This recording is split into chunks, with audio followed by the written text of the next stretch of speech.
오늘 환난 만난 가정을 살리라는 제목으로 말씀을 나눕니다. 하나님께서 우리 인간을 창조하시고 처음 주신 명령이 있습니다. 생육하고 번성하고 땅에 충만하라. 땅을 정복하고 땅의 모든 것을 다스리라 그랬습니다. 한마디로 세계 복음화 때문에 하나님께서 우리를 구원하셨고, 우리는요 그 중요한 미션을 우리 삶의 최고의 미션으로 잡고 기도하셔야 됩니다. 자, 그런데 그 일을 이루시는 과정과 현장 중에서 가장 중요한 게 뭐냐? 가정이라는 사실입니다. 가정. 여러분, 가정들이 그렇게 소중한 것입니다. 자, 그런데 심각하게 지금 잘못된 게 뭐냐? 결혼과 가정에 관한 것들이요, 잘못된 것들이 참 많습니다. 그래서 많은 부분이 무너져 있고, 젊은이들 인식 속에는 잘못된 생각들이 가득 차 있어요. 결혼 그거 꼭 해야 되나? 그냥 인생 즐기면 되지 꼭 뭐 가정을 이룰 필요가 있겠냐? 그런 사람들이 많은데 아주 잘못된 생각이죠. 우리가 구원받으면요 심령천국의 축복을 누리도록 하나님이 역사하십니다. 그러면서 가정천국을 회복하는 걸 하나님이 너무 기뻐하시거든요. 한 남자와 한 여자를 창조하시고 한 남자와 한 여자가 가정을 이루어서 살도록 하셨습니다. 생육하고 번성, 그 축복은요 절대 가정을 이루지 않고는요 없는 상황입니다. 요즘 뭐 우리나라도 보니까요 동성끼리 결혼해가지고 뭐 어쩌고저쩌고 그러는데 그게 말이 됩니까? 생육하고 번성할 수 있어요? 어떻게 합니까? 그래 남자가 남자를 좋아해가지고 결혼했는데 그래가지고 생식이 이루어집니까? 하나님의 창조 원리가 아닙니다. 그거는요. 여자와 여자가 만나가지고 같이 산다. 그 잘못된 거예요. 그거든 다. 왜 가정천국을 이루어야 됩니까? 가정천국의 축복 속에서 현장과 세계를 살릴 수 있기 때문이죠. 지금 현재 대선을 앞두고 각계각층의 분쟁과 갈등들이 참 많습니다. 별 문제 아닌 걸 가지고 화합을 못하고 중요한 응답을 못 찾는 경우가 많은데 이유가 뭡니까? 가정에서부터 응답받지 못해가지고 그런 겁니다. 우리 성도들 가정은 정말로 가정천국을 이루시길 바라고 그 가정에서부터 하나님의 역사와 축복이 풍성케 되기를 바랍니다. 중요한 응답을 가정과 결혼에서부터 찾아야 됩니다. 먼저 여러분 복음으로 참된 가정과 결혼을 회복해야 될 것입니다. 하나님은 구원받은 저와 여러분을 통해서 역사하십니다. 그래서 우리는 누가 뭐라 그래도 하나님의 동력자들입니다. 구원받은 저와 여러분을 향한 기대가 하나님께 크거든요. 그 기대 속에서 하나님께서 지금 세상 역사를 진행하고 계십니다. 지난주에 뭐라고 그랬습니까? 죽은 시체도 구원받은 나하고 관계가 있다. 내게 책임이 있다 하실 만큼 우리 주변 사람들에 대한 책임을 가지고 지역을 살리라. 그렇게 말씀하십니다. 더 구체적으로 가정과 사회도 하나님의 백성들을 통해서 하나님의 뜻대로 문제가 해결되고 통치되기를 원하시거든요. 하나님이 직접 세상을 통치하시면 될 건데 고린도전서 1장 21절에 보니까 전도에 미련한 것으로 하시기를 기뻐하신다 그랬습니다. 하나님은요 우리를 통해서 복음이 증거되고 복음 받으면 구원이고 복음을 거부하면 심판이지 않습니까? 그것도 우리를 통해서 하나님께서 진행하시거든요. 지금 이스라엘 백성들이 가나안 땅을 향해서 가는 중에 하나님이 말씀하십니다. 그 땅에 원래 살던 백성들과는 화합하고 다투지 말라 그랬잖아요. 그들이 공격해 올 때는 도리 없이 그들을 꺾어야 되겠지만 여자들과 아이들은 살리라고 그랬는데 또 가나안 땅 들어가서는 어떻게 하라고 그랬습니까? 진멸하라 그렇게 말씀하셨습니다. 가나안 땅은 죄악으로 가득 찬 땅이지요. 더 이상 기대할 게 없는 홍수 이전처럼 항상 악할 뿐임을 보시고 진멸하라 그렇게 말씀하신 것입니다. 그러니까 이스라엘 백성들을 통해서 가나안 땅을 심판도 하시고 이스라엘에게는요 약속의 땅도 얻게 하시는 것 동시에 진행시키시죠. 자, 그런데 하나님의 방법은 살리는 방법으로 진행하시는 겁니다. 그래서 우리 성도들의 절대사명이 뭐냐? 사람 살릴 만큼 내가 먼저 은혜를 받아야 돼요. 또 지역을 살릴 만큼 영적인 힘을 여러분 회복하시기를 바랍니다. 그래서 고린도후서 6장 1절 2절에 하나님의 은혜를 헛되이 받지 말라. 보라 지금은 은혜 받을 만한 때요 보라 지금은 구원의 날이로다 그랬습니다. 지금 주시는 하나님의 은혜를 절대 놓치지 말라는 말씀입니다. 오늘 말씀을 하나님의 음성으로 받고 여러분 현장에 주시는 전도와 구원의 축복을 절대 놓치지 마시기를 바랍니다. 하나님은 우리를 통해서 구원과 심판의 역사를 동시에 진행하시기 때문에 여러분이 전도할 때는 반드시 두 가지를 같이 말해야 돼요. 예수 믿으면 구원이고 예수 거부하고 안 믿으면 멸망이라는 사실을 같이 말해줘야 됩니다. 천국과 지옥을 동시에 말해줘야 돼요. 하나님을 만난 누리는 보좌의 축복과 반대로 사단에게 장악되는 무시무시한 현실을 같이 말해야 된다 그 말입니다. 특히 오늘 결혼과 가정을 통한 하나님의 소중한 계획을 알고 가정에서부터 그 축복을 찾아내시기를 바랍니다.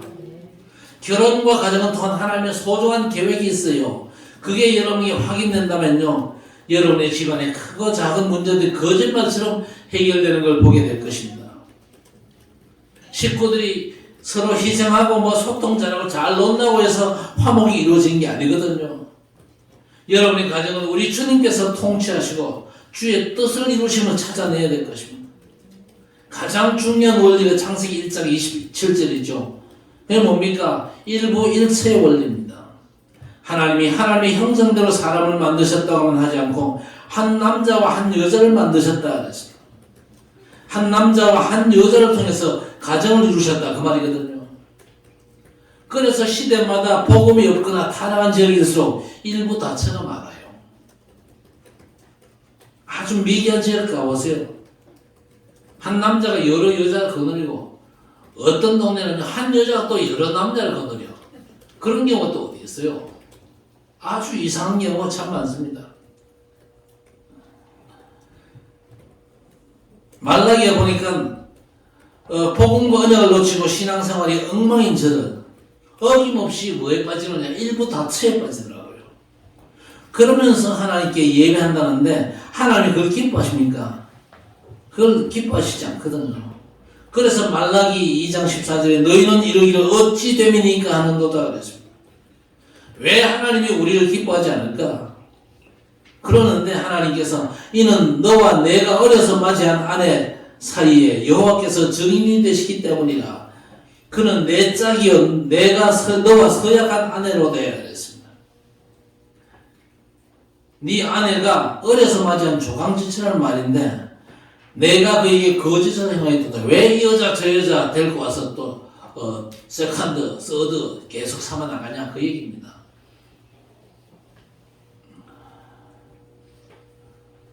왜 하나님께서 한 아내와 한 남편으로 가정을 구성케 하십니까?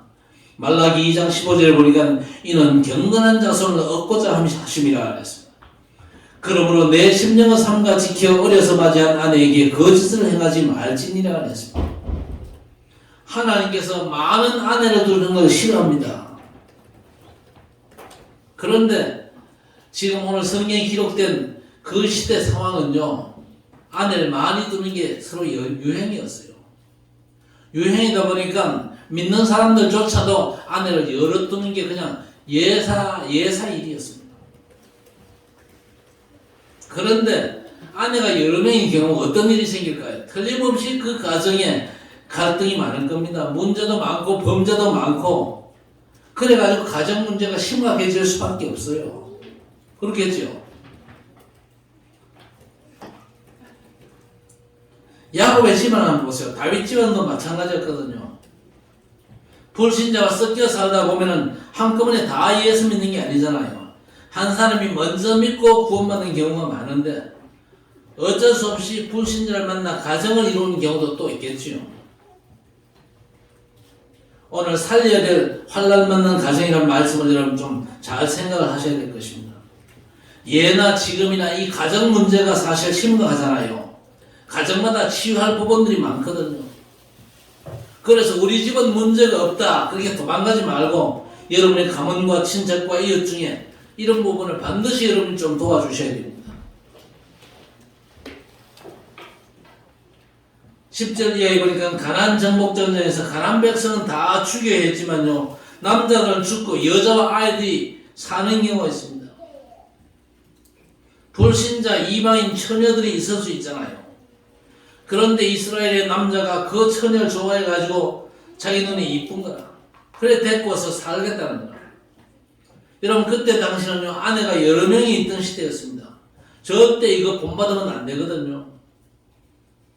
어떤 장로님은 노회에서 부인이 2명이게 문제가 되니까요. 그 지적한 사람들이 뭐라고 그러냐. 다윗과 아브라함을 예로 들면서 저들도 여러 데리고 살았잖냐. 내가 아내 둘 데리고 사는 게 뭐가 문제냐. 이렇게 큰 소리 쳤답니다. 그런데 지금 성경에 기록된 그 당시가 아주 틀린 분위기였거든요. 전쟁으로 남자가 다 죽고 처녀 혼자 남았는데 불쌍도 하고 또 보니 그냥 이쁘기도 하고 그래가지고 데리고 와서 사는 경우에 어떡하냐 그 말이거든요. 우리 렘넌트 여러분은요 가능하면 참 믿음의 결혼하시기를 바랍니다. 가능하면 믿음의 사람, 믿음의 가문을 만나는 게 너무 좋은 거거든요. 그런데도 불신결혼하는 경우가 있을 수 있습니다. 또 이 불신자 중에서 예수 믿는 사람은 어떻게 결혼을 할 거냐? 일단 하나님께 물어보시면요 하나님이 답을 주십니다. 왜냐? 신자건 불신자건 간에 결혼만큼 중요한 게 없잖아요. 그래서 저는 결혼을 놓고 하나님께 물어봤어요. 하나님 어떻게 할까요? 물어보니까요.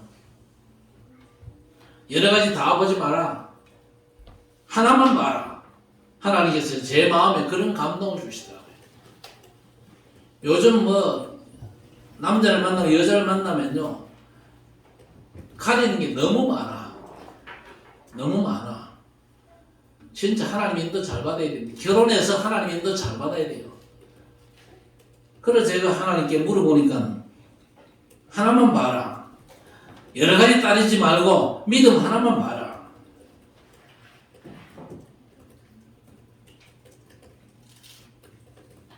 저도요 아가씨 이쁜 거 좋아합니다.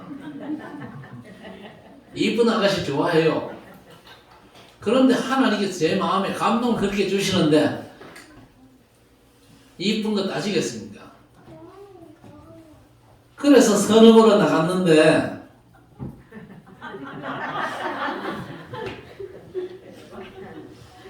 아버지를 쏙 빼갖고 입이 큰 아가씨가 앉아있어요. 그래서 뭐 이것저것 얘기해 보니까요 믿음 하나는 딱 됐어. 그 외에는요 딱 하나밖에 없어요. 빅마우스. 그래서 저는 고민도 안 했습니다. 근데 제가 딱 선택을 하겠다. 그래 얘기는 또 못 하겠더라고요. 그래서 전화번호를 주면서 기도해보고 기도해보고 감동되거든 연락하라고. 저는 연락 안 올 줄 알았거든요. 그래서 이 여자는 지나갔다. 잘 됐다. 또 그거 한번.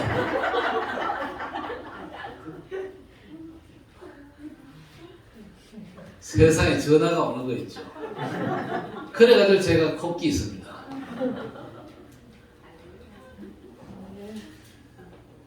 그런데 여러분 아다시피 우리 애들 둘이 있잖아요. 비교적 엄마는 닮았거든요. 여러분 믿음 하나만 체크하면 다 되게 하십니다. 믿으시기 바랍니다. 너무 조건 많이 따지지 마세요.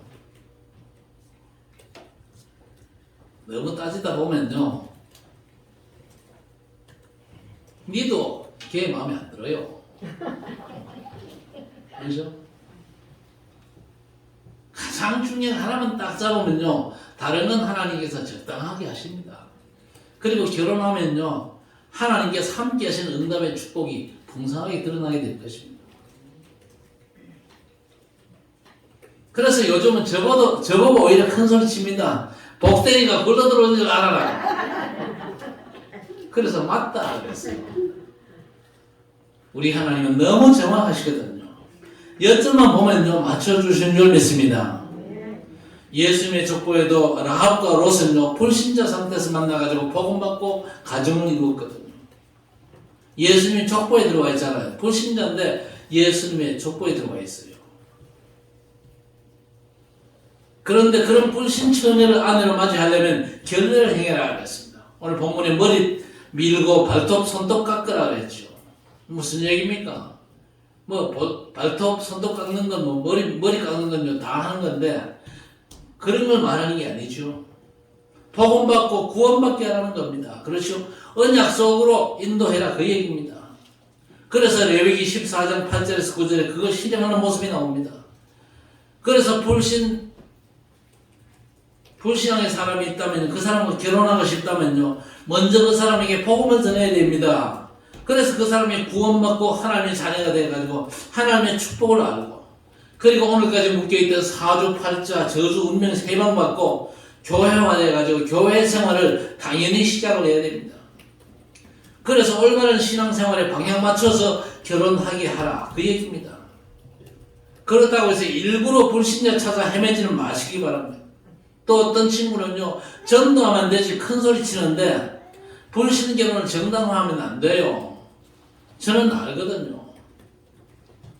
처녀 때 예수 잘 믿다가 불신 결혼해가지고 전도도 못하고 결국엔 지도 신앙생활 못하고 너무 그저 비참하게 사는 걸 제가 많이 봤거든요. 그래서 어지간하면요 하나님 믿음의 짝지 주옵소서 그렇게 기도하시기 바랍니다. 우리 그 부모님들도 마찬가지입니다. 우리 자녀들 정말 믿음 좋은 언약의 짝을 만날 수 있도록 하나님 역사해달라고 기도하셔야 됩니다. 불가피한 경우가 있을 수 있겠지요. 거기에 하나님의 섭리가 있고 그 섭리에 인도를 잘 받기 위해서 부모가 허락할 때까지 기도하면서 기다리고 상대가 복음을 붙잡도록 도와야 될 것입니다. 그래서 어떤 분은요 장로님 딸인데 이 아가씨가 불신자가 자기 스타일이냐. 그래가지고 저 사람이 복음화되고 전도신학원 졸업하면 내가 결혼한다. 그렇게 딱 그 마음에 다짐은 딱 하고는요 하나님 앞에 기도하면서 어쨌든지 저 남자를 복음으로 도우려고 애를 썼어요. 결국 성공해가지고 결혼을 했습니다. 남편이 드디어 안수 집사가 되었어요. 드디어 곧 장로가 되겠지요. 얼마나 멋있잖아요. 우리 교회도 비슷하게 결혼하는 케이스가 좀 있잖아요. 여러분 진짜 복음에 집중하시고 진짜 여러분이 교회의 기둥 같은 일꾼으로 쓰임받게 되기를 바랍니다. 그 전에 하나님께서 나와 함께 하신 비밀을 풍성히 누리시면 됩니다. 예수가 나의 그리스도 되심을 진짜 인정하고 늘 그 사실을 고백하고 어떤 문제를 만나든지 예수 그리스도 그분이 내 인생의 완전한 답이심을 여러분이 진짜 믿음 고백하면요 그 믿음은 반드시 하나님의 역사가 따라오게 되어 있습니다.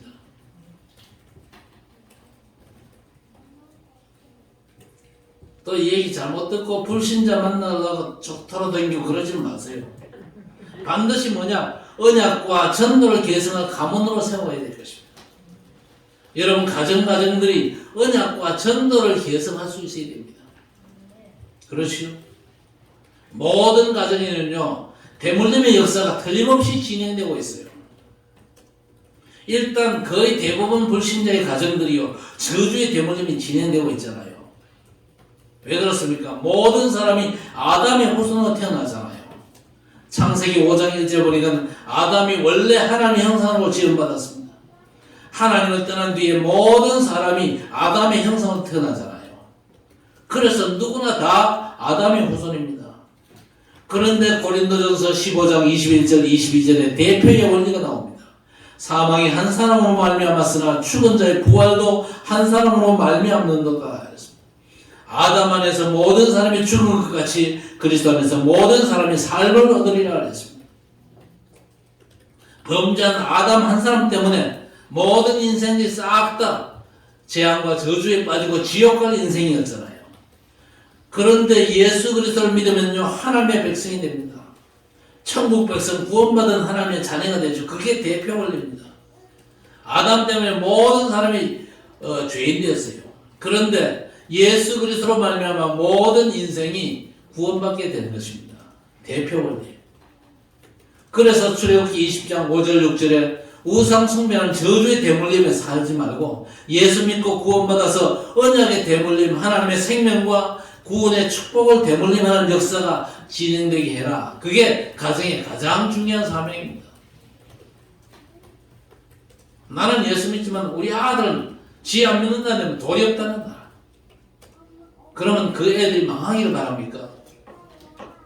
주 예수를 믿으라. 그리하면 너와 내 집이 구원을 얻으리라. 틀림없이 약속하셨거든요. 가정 전체가 복음 안에서 하나님 바라볼 수 있어야 될 것입니다. 그 가정의 역사가 대를 이어서 후대까지 전달되어져야 되는 겁니다. 구원받으면 하나님께서 벌써 우리 안에서 착한 일을 시작하셨거든요. 그리스도의 날까지 반드시 이루신다고 말씀하셨습니다. 우리가 죽은 뒤에도 그 역사는 계속되거든요. 에베소 2장 7절에 오는 여러 세대에 나타나려 하심이라 그랬습니다. 그래서 여러분 가정에서도 절대 내 생각을 너무 고집하지 말아야 될 것입니다. 교회 오면 내가 하나님 뜻대로 한다 그러면서 집에서는요 내 생각대로 하려는 경향이 너무 강하거든요. 여러분 가정에서부터 하나님의 역사가 하나님께서 여러분 가정에서 역사하신 것부터 먼저 확인하셔야 됩니다. 어떻게 우리 가정을 통해서 언약을 성취해 가시는지, 언약의 여정이 어떻게 흘러가는지를 확인하셔야 됩니다. 주의 손이 안디옥 교회와 함께 하셨습니다. 주의 은혜가 여러분 가정에 임하고 함께하는 증거들이 체험되고 확인되어 가지고 우리 모든 식구들끼리 말씀 포럼이 이루어져야 되는 겁니다. 그렇죠? 말씀 포럼, 기도 포럼, 전도 포럼이 자연스럽게 이루어져야 됩니다. 그런 가정의 축복이 여러분 가정마다 회복되어지기를 바랍니다. 자, 그런데 오늘 14절은 별로 좋은 말씀이 아니에요. 오갈 데 없는 처녀를 불신자 상태에서 데리고 와가지고 같이 살았으면요 아무래도 여자를 함부로 대할 가능성이 많죠. 그러지 말라는 겁니다. 그리고 결국 안 되겠다, 저 여자 내보내야 되겠다 그런 싶은 상황이 생길 때도 그냥 보내지 말고 종처럼 생각하지 말고 아내처럼 그렇게 생각하라는 겁니다. 전통적으로 나이가 남자가 많고 신부가 어리잖아요. 이유가 있습니다. 신부가 어리면요 내가 편하게 이렇게 대할 수가 있거든요. 그래서 남성 중심의 이 결혼 문화에서는요 어린 아내를 마음대로 하려는 악한 동기가 있거든요. 그리고 못 배운 사람을 아내로 삼으면요 편하게 대할 수 있다는 생각도 아주 악한 생각입니다. 그래서 내 감정대로 내 원하는 대로 배필을 상대하지 말라는 겁니다. 종처럼 대하지 말고 존귀하게 부인으로 대하고 자녀도 편애를 하지 말라는 겁니다. 야곱이 사실 아내를 여러 명 두었잖아요. 그 아내 중에는요 좋아하는 아내가 있었고 또 싫어하는 아내가 있었습니다. 어쩔 수 없이 결혼하는 경우가 레아고 좋아해가지고 결혼하는 사람이 라헬이었습니다. 그런데 두 아내 가운데 누가 사람 됨됨이가 더 낫냐? 레아가 훨씬 더 낫습니다. 좀 얼굴은 좀 못생겼지만요 레아가 사람 됨됨이 훨씬 더 나았어요. 그래서 하나님께서도 레아에게 복을 많이 주셨죠.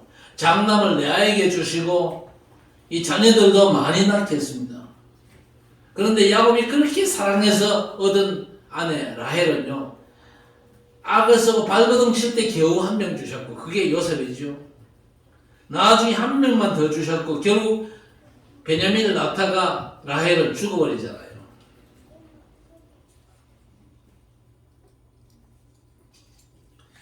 그리고 오늘 이혼할 수 있다는 내용이 있는데 구약시대나 복음이 확실치 않으면요 지금도 세상이 어둡고 여자들이 많은 피해를 보지요. 마음에 안 들면 쫓아내고 안 그럽니까? 그래서 그냥 내보내지 말고 이혼 정서를 써서 다른 남자와 가정을 꾸리는 걸 보장을 하라 그 얘기입니다.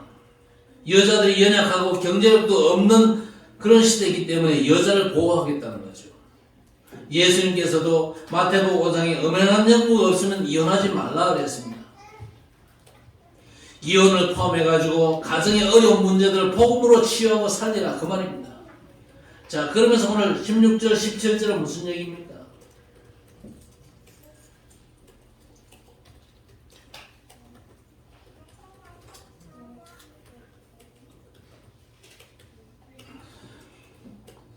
장남에게 상속권이 있다 그랬죠.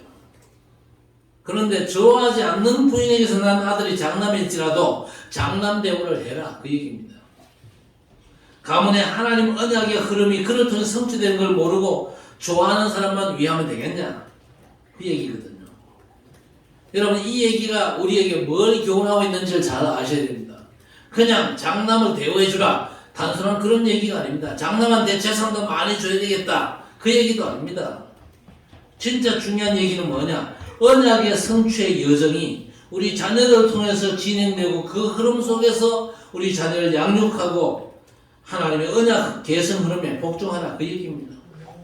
장자의 상속권을 인정하라. 이 말씀은요, 장자를 통한 하나님의 계획이 있기 때문에 하나님의 역사가 믿음의 가정에서 진행되고 있으면요, 확인해야 될 것입니다. 언제나 믿음의 가정에서 하나님의 언약이 진행되고 있어요.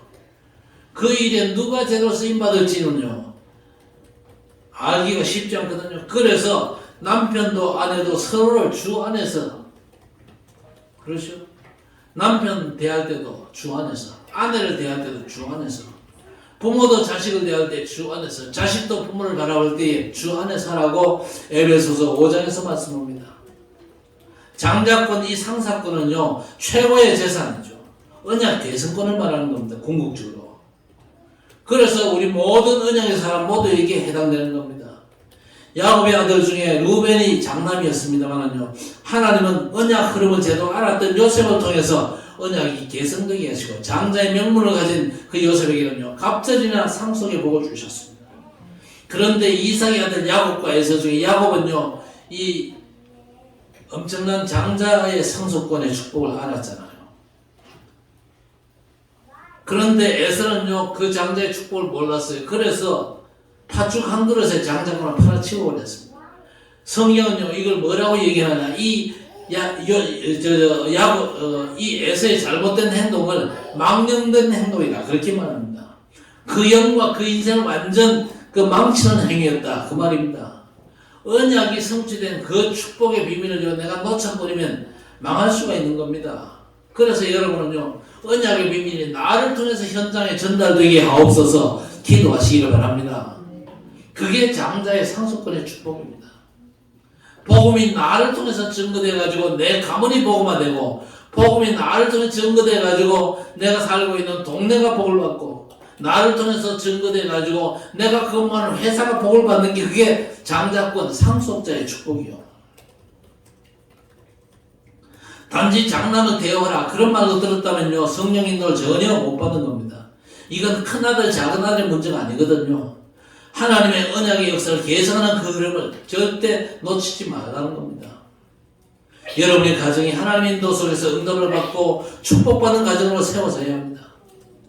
그래서 여러분 가정에서 마태복음 16장 16절의 고백, 주는 그리스도시요 살아계신 하나님의 아들이신데, 이 고백이 단순한 개인의 고백으로 끝나지 말고 내 가정에 주는 그리스도시요 하나님의 아들이십니다 고백하시기를 바랍니다. 여러분의 삶의 모든 현장에서도 그렇게 고백하시기 바랍니다. 24시 기도를 어떻게 하냐 그러는데, 24시 기도가 딴 게 아닙니다. 24시 여러분 살아가면서 만나는 모든 만남, 모든 사건, 모든 문제, 그 모든 과정에서 예수께서 나의 그리스도 되심을요, 믿음으로 늘 고백하는 것입니다.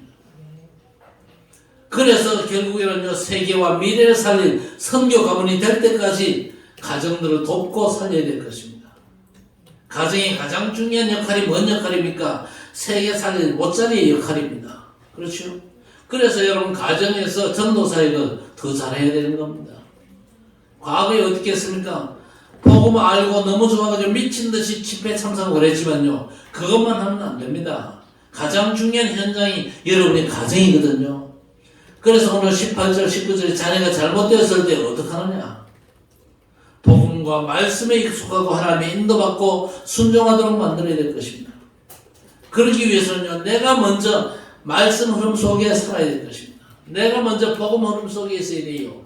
예수가 나의 그리스도 되시면요, 내 인생 모든 문제를 해결하셨고 지금도 나와 함께 계시기에, 보좌의 축복을 역사하시기에 내 인생 모든 문제에 완전하고 충분한 해답임을요 항상 고백할 수 있어야 될 것입니다. 내가 먼저 말씀 속에 있으면요, 아이들이 자연스럽게 보고 배웁니다. 우리 애들은요, 부모가 시키는 대로 사는 게 아닙니다. 부모가 사는 대로 살아요. 그래서 바울이 디모데 보고 뭐라고 그랬습니까? 반드시 전도자로 승리하라 당부하지요. 그러면서 디모데 후서 3장에 내가 어려서부터 성경을 알아 구원에 이르는 지혜가 있는데 내 속에 거짓이 없는 믿음이 외조모 로이스와 어머니 유니게 속에 있던 것이 네게도 있다. 그렇게 말했습니다. 할머니와 어머니가 복음의 축복을 누리니까 디모데도 그 축복을 누리게 된 것입니다. 예수님 어디 계시냐? 네 안에 계시다. 알았어? 강요하지 마세요.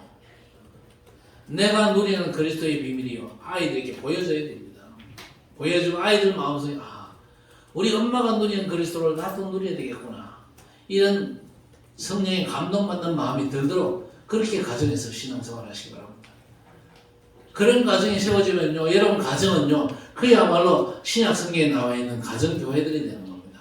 브리스길라와 그 여자의 집에 있는 교회, 눈바와 그 여자의 집에 있는 교회가 됐습니다.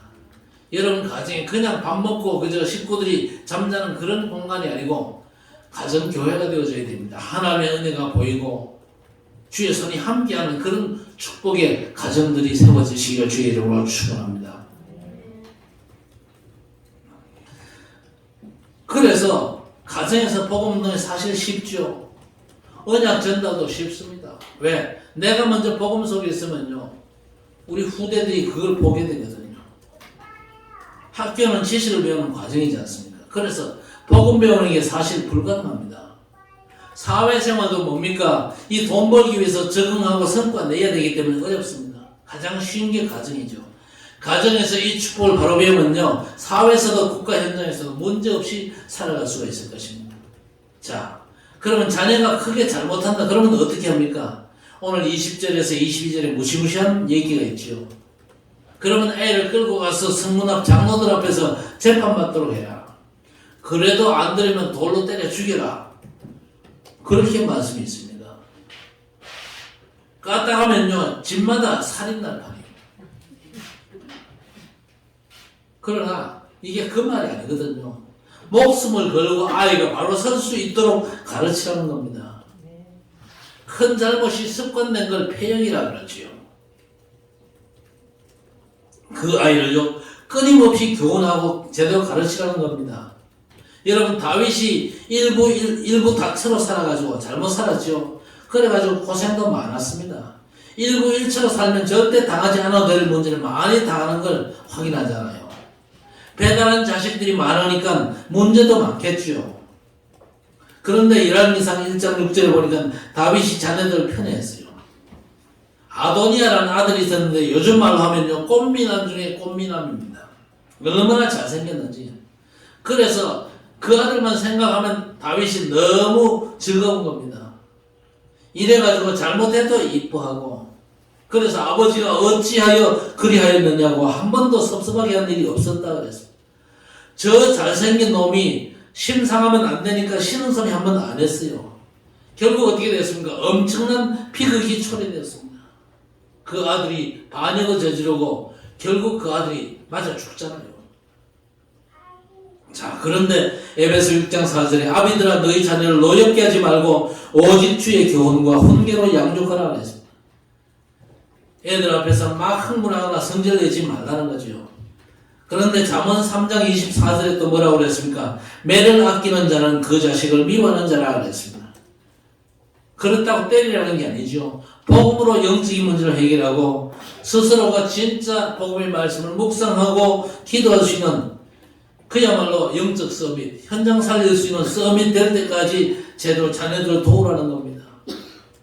어떻게 도우면 됩니까? 딴 걸로는 절대 불가능합니다. 복음 충만한 가정들 되시기를 바랍니다. 아니 본문에 오죽하면 그 아들을 죽도록 하겠습니까? 돌 맞아 죽은 시체를 나무에 달아가지고 경고를 해라. 그러나 그 시체를 밤새는 두지 말고 내려라. 그러면서 23절 끝에 뭐라고 그랬습니까? 나무에 달린 자는 하나님께 저주를 받았음이니라 그랬습니다. 무슨 얘기입니까? 십자가에 못 박히신 저주받은 그리스도를 말씀하는 겁니다. 갈라디아 3장 13절에 그리스도께서 우리를 위하여 저주를 받은 바 되사 율법의 저주에서 우리를 속량하셨으니 기록된 바 나무에 달린 자마다 저주 아래 있는 자라 하였습니다. 그랬습니다. 여러분, 구약 성경은 온통 누구를 가리킨다고 그랬습니까? 구약 성경은 온통 그리스도를 가리킨다고 그랬습니다. 민수기 21장 9절에 모세가 노뱀을 만들어 장대 위에 다니 뱀에게 물린 자가 노뱀을 쳐다본 즉 모두 살리라고 했습니다. 마귀 꿰매에 빠져가지고 죄에 물든 인간이 십자가 죽으심으로 말미암아 저주를 대신 받으신 그리스도만 바라보면 산다는 거죠. 그래서 자녀교육이 가장 좋은 게 뭡니까? 복음 충만한 겁니다. 그래서 제가 신앙 고백 잘 하라고 말씀드리는 겁니다. 여러분 가정에서 항상 예수가 나의 그리스도, 내 가정의 그리스도, 내 모든 자녀들의 그리스도 되심을 항상 고백할 수 있게 되기를 바랍니다. 뭐 다양한 전략과 방법, 노력도 할 수 있겠지만요, 가장 어떤 방법이 뭡니까? 하나님 주신 응답입니다. 하나님의 역사를 체험하는 증인이 되는 겁니다.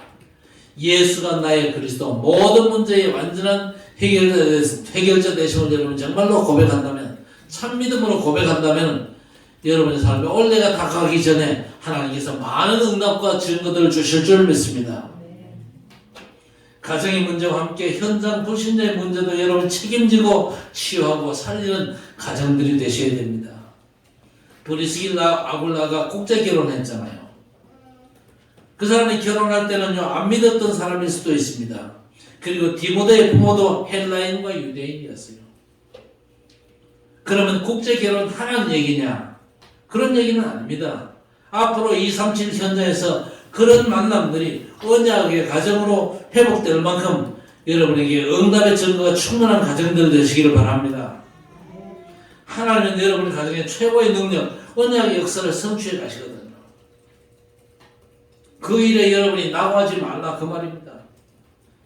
그 여정이 진행되는 걸 여러분이 체험하면서 그 흐름을 따라서 전도자의 길을 뚜벅뚜벅 걸어가는 우리 모든 성도들 가정 되시기를 우리 주님의 이름으로 간절히 축원합니다. 하나님 아버지 감사합니다.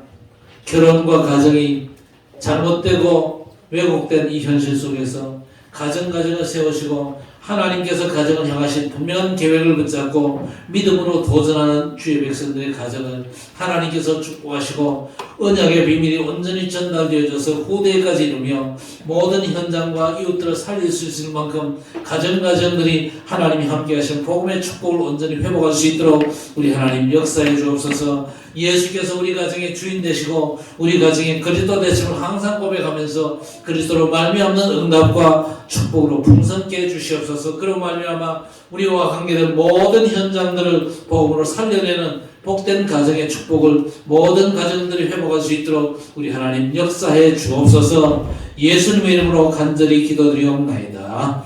아멘. 인생 모든 문제 해결자 우리 구주 예수 그리스도의 은혜와 하나님 아버지의 무한하신 사랑하심과 성령님의 내주 인도 역사 교통 충만 위로하심의 은총이 이제 언약의 백성들 가정마다 그야말로 하나님이 원하시는 가정교회로 세워지고 하나님이 기뻐하시는 언약의 비밀이 우리 자녀들과 우리 후대들에게 전달되어지고 또 우리 모든 삶의 현장까지 전달되어져서 하나님의 나라가 확장되는 이 축복된 사역을 위해서 가정에서부터 복음 사역을 온전히 감당하며 하나님께 영광 돌리기를 원하는 모든 주의 백성들 머리마다 가정마다 모든 삶의 현장마다 지금부터 영원토록 함께 있을지어다.